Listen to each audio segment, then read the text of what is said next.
have like a grass type in the back. Okay, we catch a move. That's good. This what do you call it? Zygarde's pretty easy to deal with in the back at this point. So, oh my gosh, yeah, we catch an earthquake. Yo, what? Oh, that's disgusting.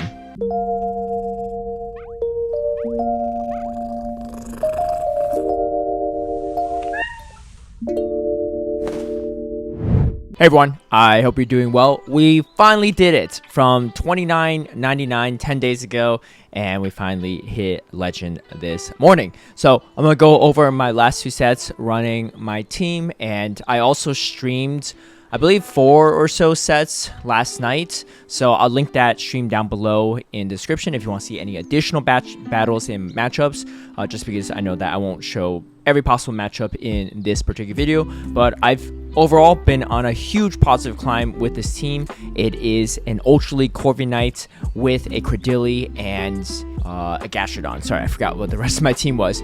The Corviknight, absolutely bonkers. It's ranked #1 on PV Poke, so I thought I had to give it a try after that recent event with Rookie despawning everywhere. I could finally build one. I think overall it's definitely very strong. I don't know if I'd necessarily put it at #1 because it definitely has a few weaknesses. The pacing's a little bit slow. It doesn't hit very hard, but it's very bulky and it has a lot of really strong matchups.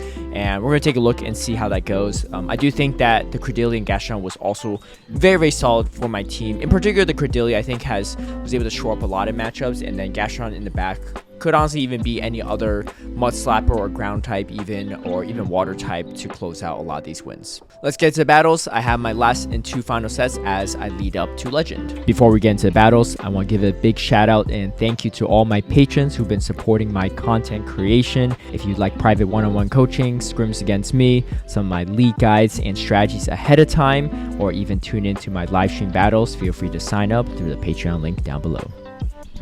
To kick things off, we have a Guzzlord in the lead, and this is a very solid matchup.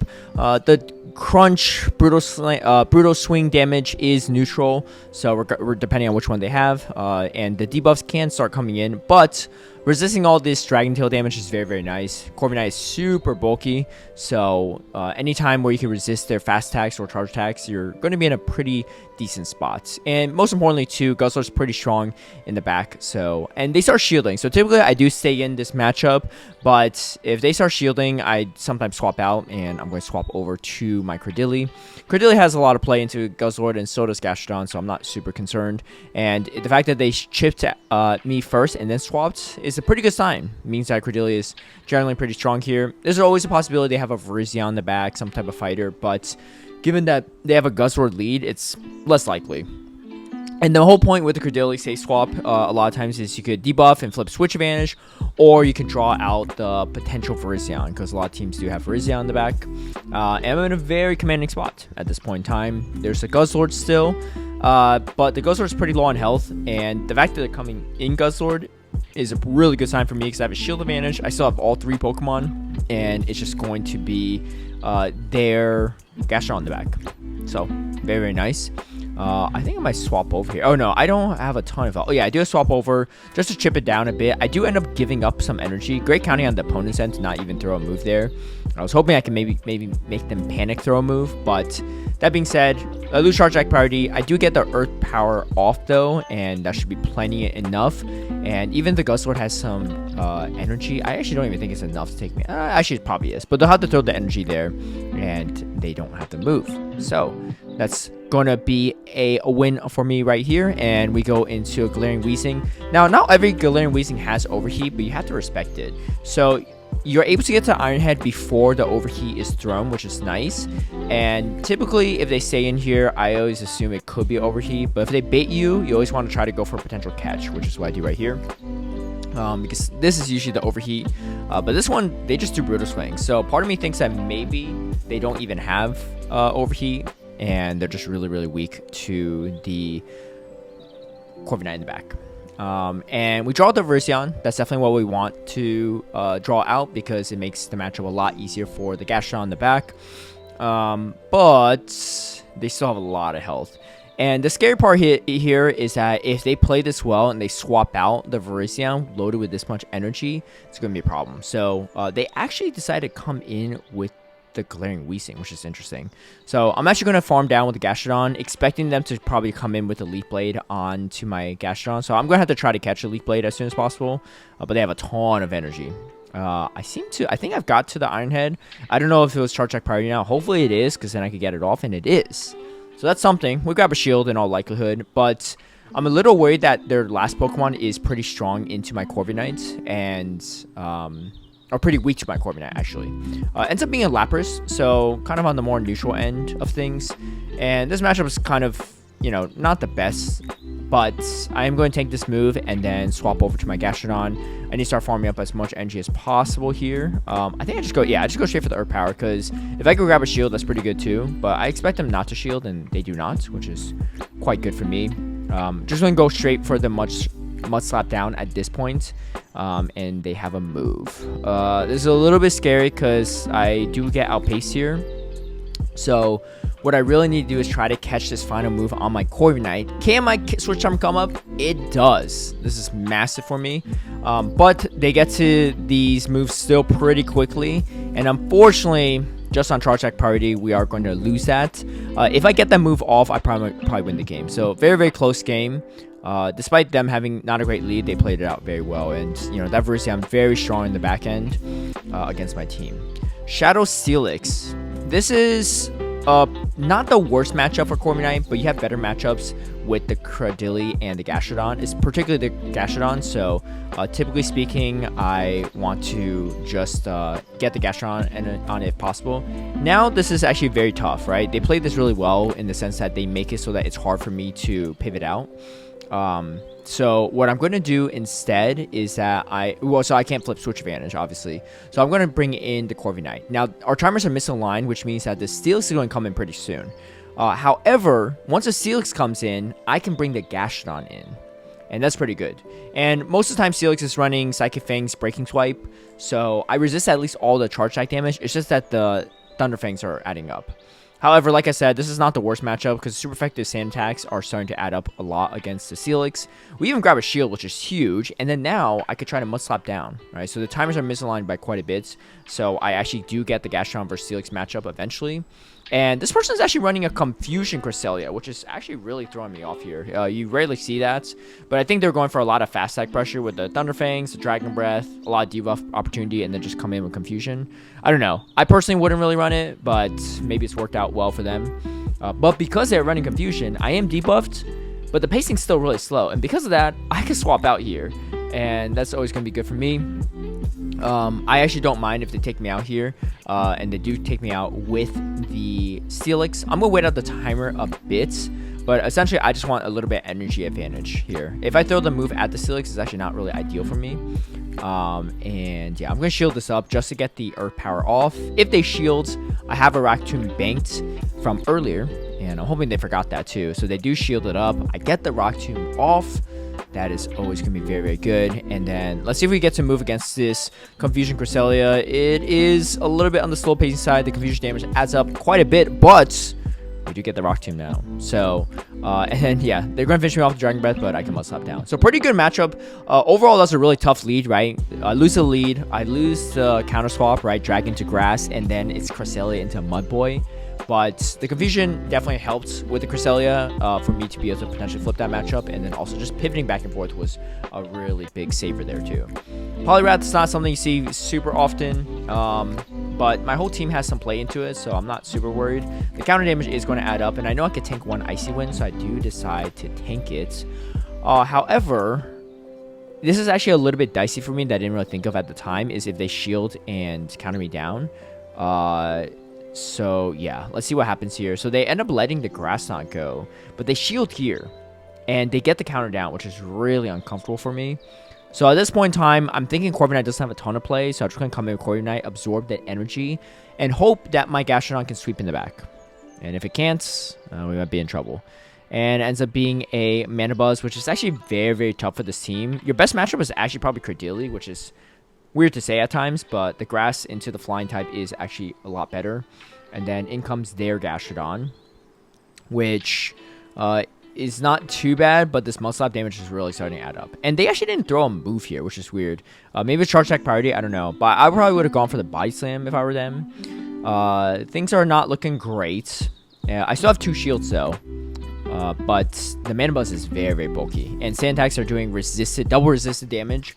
And they're baiting with Aerial Ace. I probably should have no-shield that, given that I have 2 shields. And it's unlikely they're going to go straight for the Dark Pulse at that point in time, right? So really good bait by them. I didn't think they'd do it again, but they did it again to me.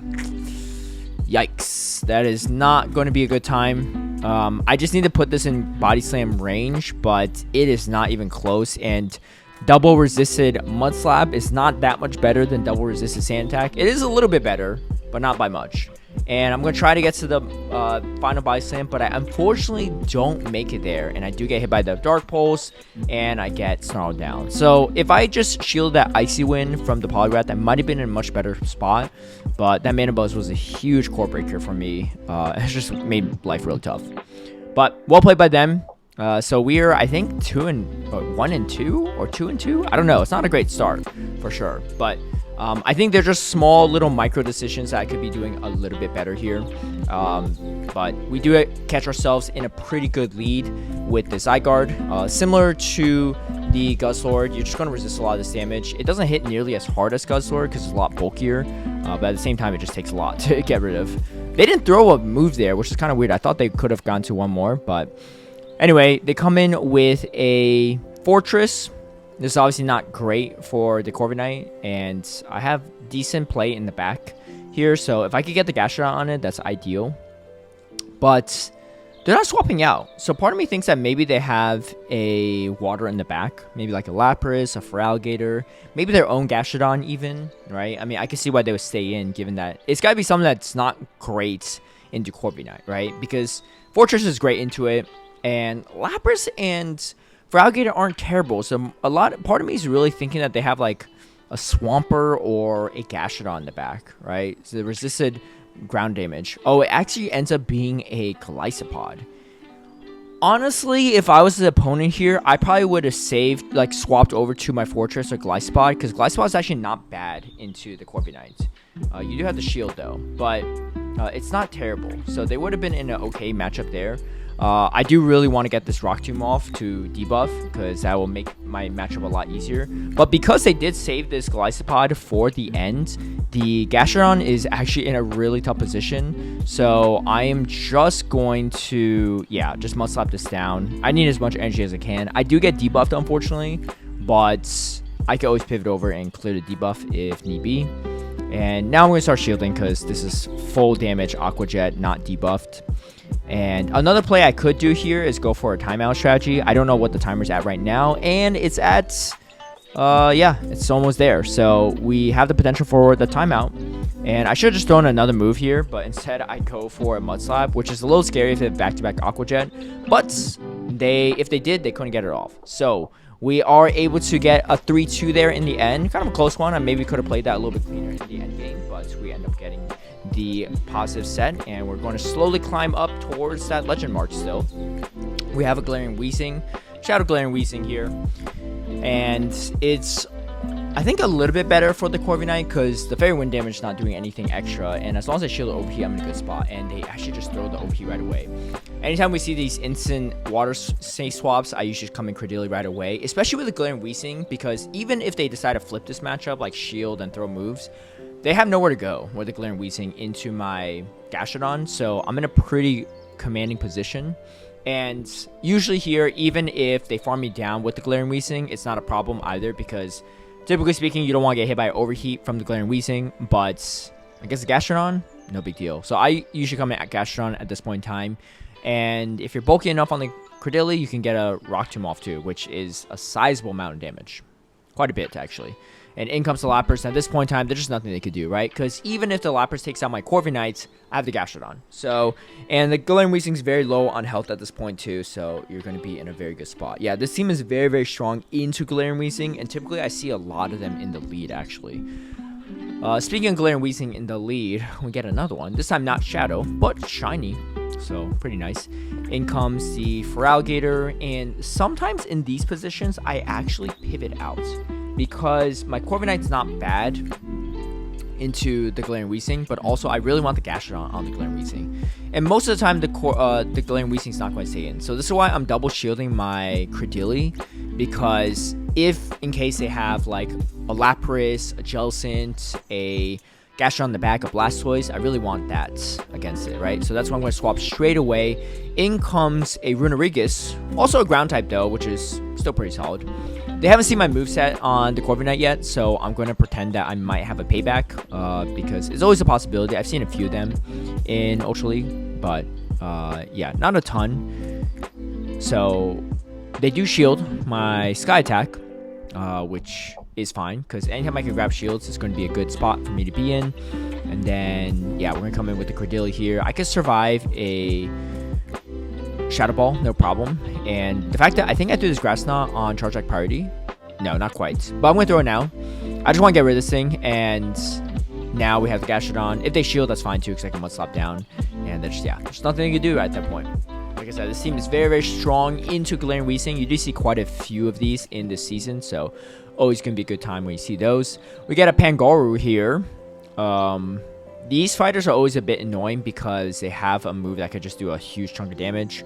This one being close combats. I'm going to let it go, see what happens, and yeah, it's going to do a lot of damage. I'm going to shield this next one because it's going to take me out, and I haven't really done much to this Pangoro yet, so we are going to throw another Sky Attack. I'm assuming they're going to shield. If I could grab both shields, that's not the end of the world, because they'll be close to Grass Knot range, and also I can Mud Slap down. My guess is they're going to swap out right away when I bring in the Gastrodon. That is not what I expect them to swap to, though, because this is an amazing matchup for me, and I get the Earth Power off before they throw a move, which is kind of nuts. So they just pretty much completely wasted the Galarian Weezing, which, hey, I'll take it. But let's see what they come in next with, and they come in Pangoro. I figured they're not going to throw a close combat here, so this is really good for me because, yeah, I probably could have thrown a move right then. It would have been Charge Attack priority, but now we're in a very commanding position because I don't have to worry about the Pangoro anymore against my Credilli, and in comes a Talonflame, and this is actually not that bad. Again, Grass type Credilli is going to beat a lot of the flyers. They go straight for the Brave Bird. I'm going to throw one extra Bullet Seed because I know they don't have a move yet, and I get some free damage in case a Rock Tomb's not enough, but it definitely is, especially when they double debuff themselves. Shadow Feraligatr, this is not a bad matchup for any of my Pokemon, but it just kind of outpaced my Corviknight. So I'm going to just swap straight away to the Credilli. I could have potentially just swapped to the Gastrodon instead. Might have been a better option because Credilli's a much better counter. I just typically don't safe swap the Gastrodon. But that being said, I think my strategy right here at this point in time is to just Sand Attack down the Annihilate, have energy for the Feraligatr later, and then I could just chip it down with the Sky Attack, go to Gastrodon. Obviously, if they have like a Verizia on the back or some Grass type, I pretty much lose, but a lot of times opponents won't have like the perfect card counter lineup, right? Alright, we're going to throw a Sky Attack. They probably shield, but it's not really worth me baiting here in case they don't shield. And they're staying in. So this is usually a good sign because the Feraligatr may be the counter for the Gastrodon if they do see one in the lead. However, that being said, they have a lot of energy and they pace pretty quickly on the Feraligatr. So I'm going to assume that they're going to shield here after staying in for so long, but they actually don't. So maybe I should have thrown the Earth Power there. Good calculation by them, and here's why. They had Galarian Weezing. If I just threw the Earth Power earlier at the Feraligatr and taken out, even if they have a shield left, they pretty much lose the game. So, very, very unfortunate. They also have Brutal Swing, which means that they probably have Brutal Swing Sludge, which is even better for my Gastrodon. I don't know. I mean, Brutal Swing's neutral, I guess. But there's just no way to take me out with enough Brutal Swings, even with the shield advantage. So, unfortunate, but really great no-shield call from my opponent. So, I think I'm 3-1 right here. And if I lose this, I probably don't hit Legend. So I need to win this game. I need to win it. And in comes a Golisopod into the Credilli, which all things, for me flipping Switch advantage, this is perfect. Because they can't win Switch here. As long as I shield up the first two X-Scissors, they can't win Switch. Because I debuff them so much that the Rock Tomb starts putting them in KO range, whereas double, triple debuffed X-Scissor, it's just not going to take me out. They need to throw more than 2 even at a certain point. I go for bad timing here, but I end up just throwing the Rock Tomb. What I probably should have done is just tank the X-Scissor, because I don't really survive a Focus Blast anyway, and if they're going to throw one move from Regirock, it's going to take me out, right? Whether I'm at half health, a quarter health, or 3/4 health. So that was a slight mistake there, because I probably could have got some damage off on the Regirock. But I was partially thinking maybe they don't come in Regirock. I don't know. But they have the Mana Buzz in the back. And like I said, Mana Buzz is pretty annoying for my team, especially once the Credilli's out of the way. So hard to say if I should bait here or not. But I'm going to go for the Sky Attack, which is a little bit better neutral damage. And yeah, I'm going to wait for them to throw. I go for the Iron Head here because I'm thinking maybe I get 2 Iron Heads off instead of 2 Sky Attacks. But I could get Sky Attack and 2 Iron Heads off. But I end up getting 2 Sky Attacks off, actually. And if they don't shield this is actually much better for me, because I get more maximal damage there. Oh, yeah, they don't have shields. So, yeah. So, I guess I threw the Iron Head at perfect bait opportunity there. I'm just going to wait for them to throw their energy, because I don't want them to come in with the Regirock and do anything here. So, I'm going to just farm up as much energy as possible. But they actually don't throw anything, so I'm just gonna go for the back-to-back Body Slam to take this out. This Mana Buzz somehow survives, which is unfortunate. And then I'm gonna come in with my Corviknight to potentially catch a move. They end up throwing the Stone Edge, which is good because they can't have back-to-back Stone Edges, but they left pretty much with 100 NG. This is pretty scary. I barely survive the Stone Edge, but we get the Earth Power off, and that's what we need. However, this Mana Buzz is still alive, and we Simul KO.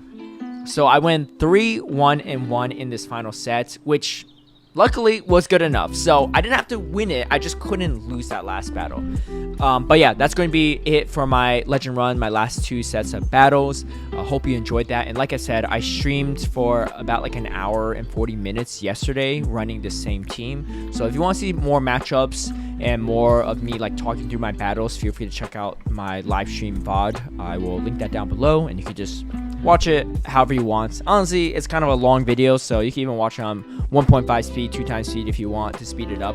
But hopefully that video can also help detail some of these matchups. If you don't have an Ultra League Corviknight built, I'm telling you, it is 100% worth it. Even though this thing never got Drill Peck like we thought it would, it's still very, very strong. Do I think it's actually #1 on PV Poke? Probably not, but it's up there, and I see why it's ranked so high. There's a lot of really good matchups against the meta. Best of luck to everyone else on the grind. If you like this video, feel free to give it a like and share, subscribe for future content, hit that notification bell to get alerted right when I post a new video, and I'll catch you all next time.